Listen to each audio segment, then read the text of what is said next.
और वही मैं सलाह दूंगी इन लोगों की, ज़्यादा व्याकुल मत होइए। व्याकुल होने के बाद आपने देखा ना कि बिहार से ही सत्ता से बाहर चले गए। 2024 में भारतीय जनता पार्टी केंद्र में नहीं रहेगी और इसके लिए तमाम विपक्षी दलें जो हैं वो एकजुट हो गई हैं और वो एकजुटता इनके आंख में किरकिरी के समान हो गया है। सब कुछ रेल बेच दिया, भेल बेच दिया, तेल बेच दिया, बचा क्या? खुद भी कुछ बना लिए होते, उसका नामाकरण किए होते। खुद तो बनाए नहीं आपने कुछ, दूसरे का बनाया हुआ था, उसका सिर्फ नाम, वो भी क्या, कुंठित लोग क्या करते हैं, इस नाम से ऐतराज है, इसको नाम को हटा दो। अरे बिहार के संदर्भ में मैं बोलूं, सम्राट चौधरी को दिखाई नहीं देता है क्या कि बिहार जो कि 40 सांसदों को दिया, इनको क्या किया इन्होंने बिहार के लिए? विशेष राज्य का दर्जा तक नहीं दिया। दफ्तर में फाइलों का रंग बड़ा गुलाबी है जनाब, वो सिर्फ कागजी भाषा मत बोलिए, धरातल पे आप दिखाई ना कि आपने बिहार के लिए क्या किया। अरे आपने तो देश को ठगा है, छला है। विपक्षी एकता को लेकर के एक बार फिर मुख्यमंत्री नीतीश कुमार दिल्ली में हैं। जब गठबंधन टूटा था उसके फौरन बाद दिल्ली पहुंचे थे, लालू यादव से आशीर्वाद लिया था और तस्वीर पहली वही थी। लालू यादव से मुलाकात हुई, पोती से मुलाकात हुई और उसके बाद फिर राजनीतिक पार्टियों के नेताओं से नीतीश कुमार की मुलाकात हुई। बीजेपी ये कह रही है कि वैकेंसी खाली नहीं। सागरिका पासवान हमारे साथ है, आरजेडी प्रवक्ता। बीजेपी का कहना है, सम्राट चौधरी ने अभी कहा है कि नीतीश जी, लालू जी, तेजस्वी बेला वजह मेहनत कर रहे हैं, पीएम की जो वैकेंसी है वो खाली ही नहीं। देखिए, सम्राट चौधरी जी ने, याद है ना कि एक बार सदन में कहा था कि व्याकुल मत होइए, और वही मैं सलाह दूंगी इन लोगों की, ज़्यादा व्याकुल मत होइए।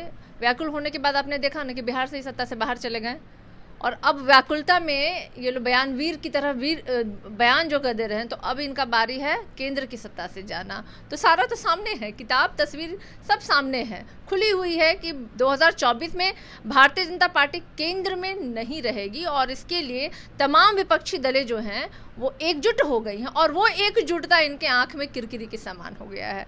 भाई ठग लिया आपने, देश को बिकने नहीं दूंगा बोल बोल के नरेंद्र मोदी जी ने क्या किया? देश को तो बेच दिया, सब कुछ रेल बेच दिया, भेल बेच दिया, तेल बेच दिया, बचा क्या?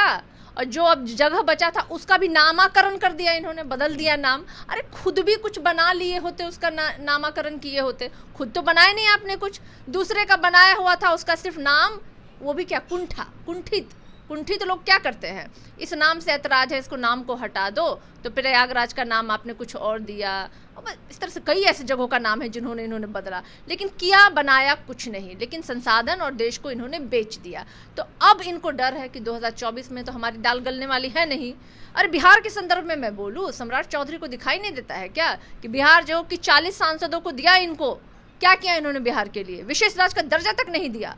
स्मार्ट गांव बनाए, स्मार्ट गांव और बहुत सारी योजनाएं। अरे भाई, लिखित वो पन्ने में कहते हैं ना कि तुम्हारे दफ्तर में फाइलों का रंग बड़ा गुलाबी है जनाब, वो सिर्फ कागजी भाषा मत बोलिए, धरातल पे आप दिखाई ना कि आपने बिहार के लिए क्या किया। अरे आपने तो देश को ठगा है, छला है। कहा करते थे झोला लेके आया हूँ, झोला लेके चला जाऊंगा, भेज दिया आपने अपने गुजराती भाइयों के झोला में बांध करके देश के सारे धन को।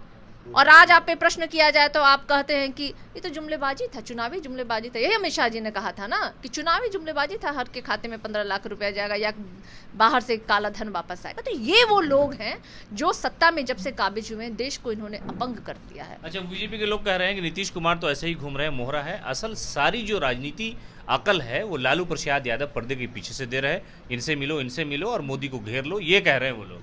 अच्छा, ऐसे ही अगर घूम रहे तो इनके पेट में दर्द क्यों उठा हुआ है? इनके पेट में मड़ोर क्यों आई हुई है? इन्हें बदहजमी क्यों हो रही है? ऐसे अगर घूम रहे हैं तो शांति से रहिए ना। अरे जान रहे हैं मास्टरमाइंड कोई हो, देखिए हर कोई, कहते हैं ना कि हर सक्सेसफुल आदमी के पीछे कोई ना कोई हाथ होता है।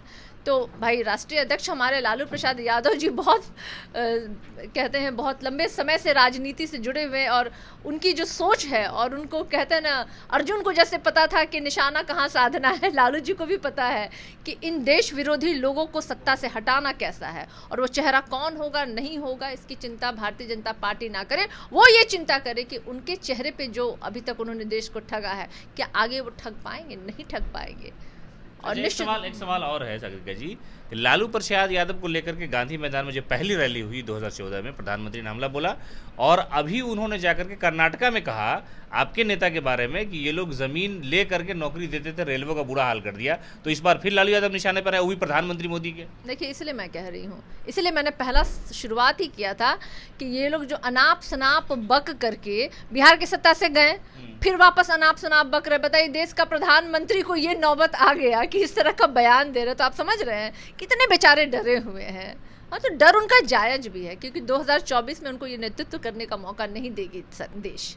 कौन देश बनेगा की नेता? जनता। नेता कौन बनेगा? लालू यादव, तेजस्वी यादव? लालू यादव तो खैर पीछे है, ये उनका इल्जाम है। तो नीतीश कुमार नेता होंगे, तेजस्वी यादव होंगे, कौन बनेगा आखिर? मुझे लगता है बिहार की हर एक व्यक्ति के लिए वो बहुत ही प्राउड का मोमेंट होगा अगर हमारा बिहार का कोई व्यक्ति जो है वो देश का नेतृत्व करे, देश का प्रधानमंत्री हो। मुझे लगता है आप भी बहुत खुद को प्राउड महसूस करेंगे, मैं भी करूंगी। तो निश्चित रूप से हमारी अगर इच्छा हो, अगर कोई पूछे तो हम तो चाहेंगे कि बिहार से वो व्यक्ति हो जो देश का नेतृत्व करे। लेकिन फिर भी ये एक तमाम दलों की बात है, तमाम दलें जब बैठ के निर्णय लेंगे कि वो चेहरा कौन होगा, और जो चुनाव के टाइम में नरेंद्र मोदी जी को भी बता दिया जाएगा, उन्हें व्याकुल होने की जरूरत नहीं है।